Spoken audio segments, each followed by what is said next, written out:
Henrik Boots, CEO of Science and Medicine Group, and I'm sitting here at the headquarters of Science and Medicine Group in Arlington, Virginia. And I'm very happy to welcome Bill Snyder next to me, the partner and co-founder of BroadOak Capital Partners. Well, thank you for having me. So can you tell us a little bit more about BroadOak Capital Partners? Sure, absolutely. We're a boutique firm that's been focused in the same niche that you have been for a while. We're about 15 years old. We have always been focused within the research tools and pharmaceutical services space. We kind of have two angles of attack on that market. One is as an investor. We've been one of the most active investors in this space over the last 10 years or so. Not the biggest, but one of the largest portfolios and most transactions. So we have a lot of connectivity to the space. And also as an advisor, we've been involved in probably over 50 M&A transactions as well. So all that, we like to say, we're narrow. If you're going to be narrow, you better be deep. So that's what we've been doing, and we have offices in Bethesda nearby, and also in San Francisco in Research Triangle Park. Great. Well, BroadOak has a very impressive track record, so I would like to hear a little bit of how you advise the companies you're involved in as an investor, board member, etc. So in these times of economic uncertainty, how is BroadOak advising life science companies to prepare for financial volatility, particularly around capital budgeting and investments? Yeah, you know, these days it's uncertainty is a common word. You hear a lot, and you think about it from. We have like three pillars in our space that we always look to, and often they're not really correlated with each other. And one is the government funding, the NIH budget, right, has been a stalwart. It's predictable growth, and has always been sort of a sacred budget item. And you have big pharma spending, wealthy, successful, that they're also driving R&D spend. And then you have the biotechs. They tend to be the most volatile because it has to do with their ability to raise money, et cetera.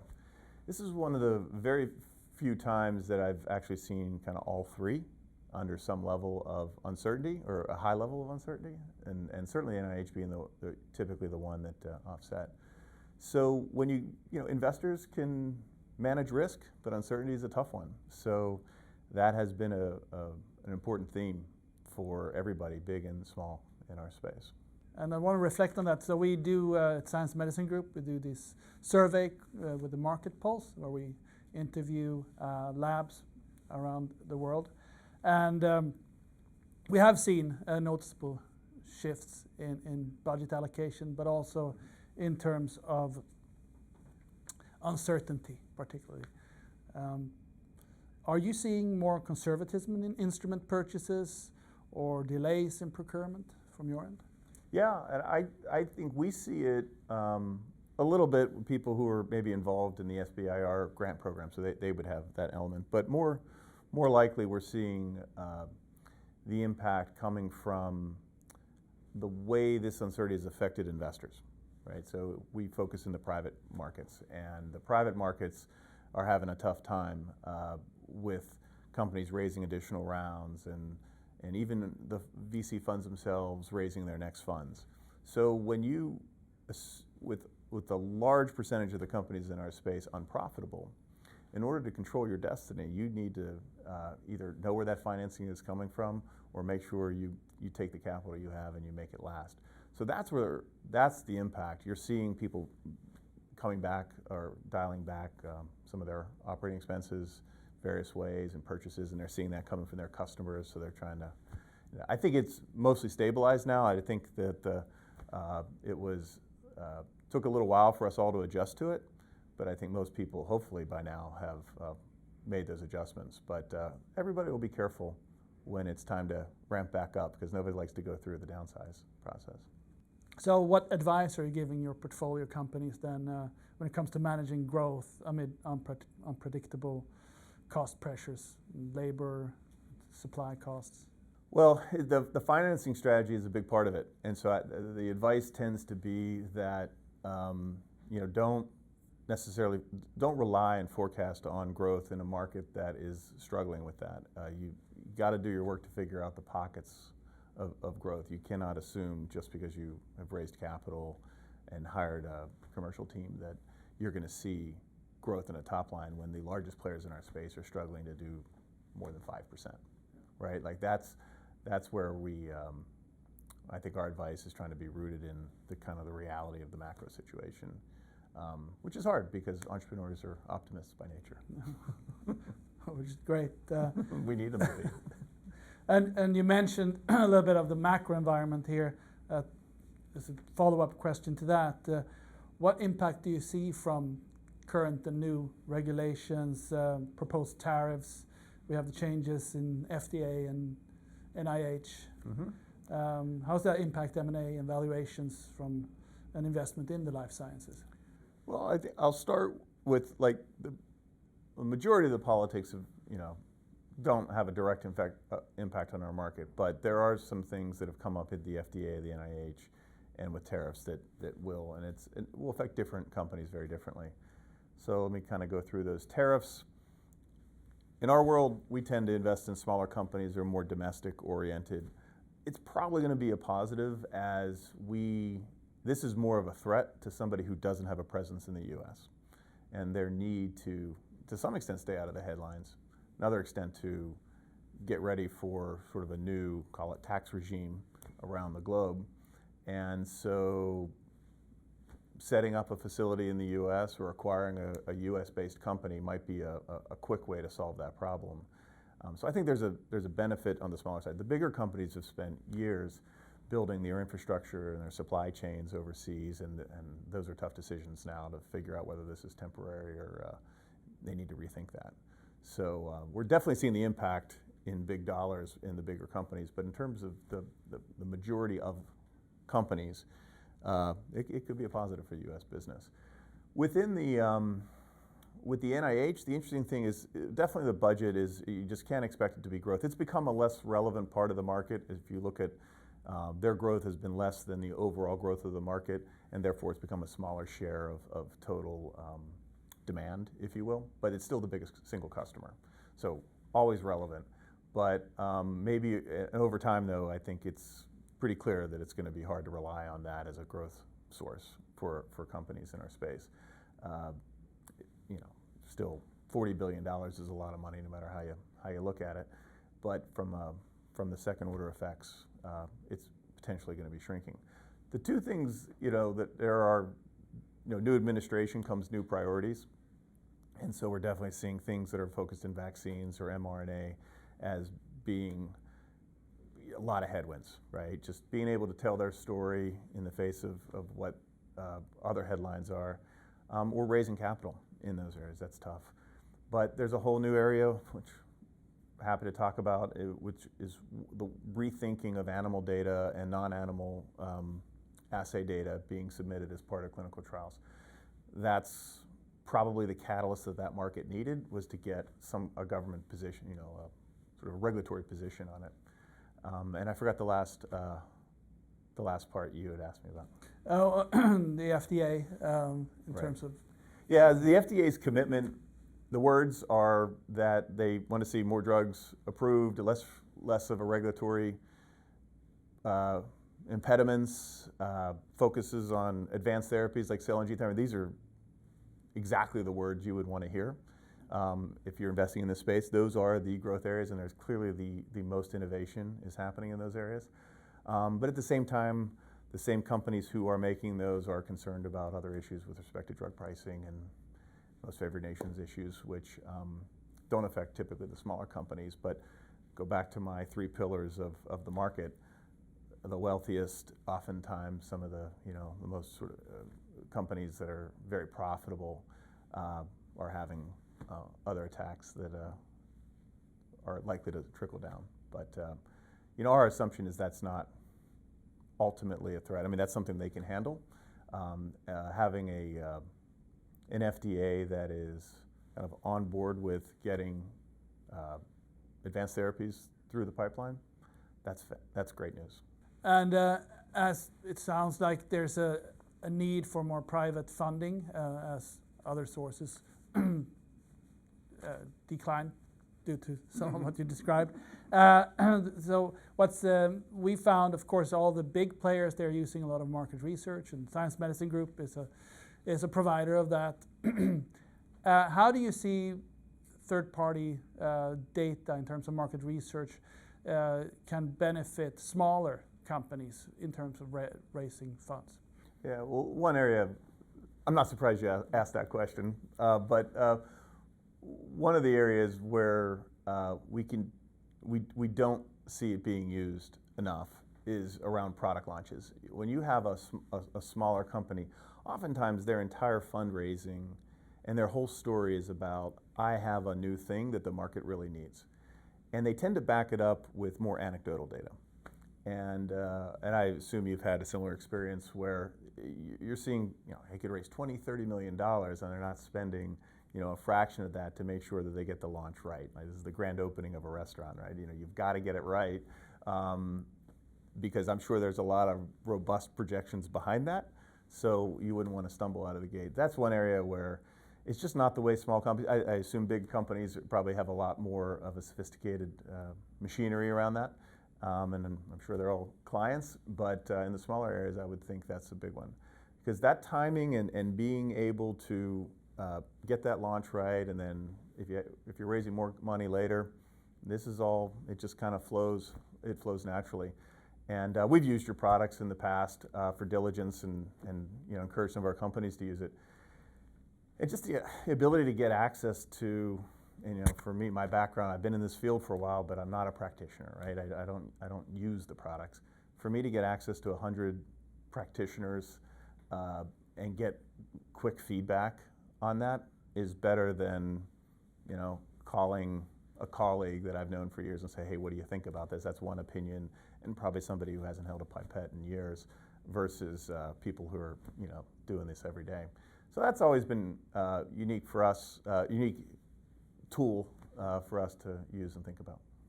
Well, following up on that, as an investor, I know growth is an area of big interest, of course. Currently, today, what sectors within the life sciences demonstrate to you the most resilience in the face of inflationary pressure, global supply chain disruption? Are there any surprises? Are there any surprises that you didn't think about in your models 5 years ago? Well, the answer to the last question is absolutely not. You know that's true, because we destroy all the models that were wrong. We can't even find them anymore. No, those are good questions. I don't know how many things actually can dodge all of those, but the AI impact in our market is very real. There's a lot of data in scientific research, and the idea, the power of these tools to help organize that and prioritize, and mistakes that you made in the past to get immediately recalled. So it's going to be an impact in recruiting, but it's also a pretty big impact in marketing. I've seen some pretty amazing tools about how people are now able to find customers and reach out to them. I know you guys are doing interesting things in that area. So that's disruptive, and even recruiting, finding talent, it's all just been squeezed down to things that used to take a lot of time, we can do a lot faster, more efficiently. Areas that I think will see growth or didn't see decline. One example would be clinical. The rate of people being diagnosed with cancer is completely unaffected by everything we talked about for the last 30 minutes.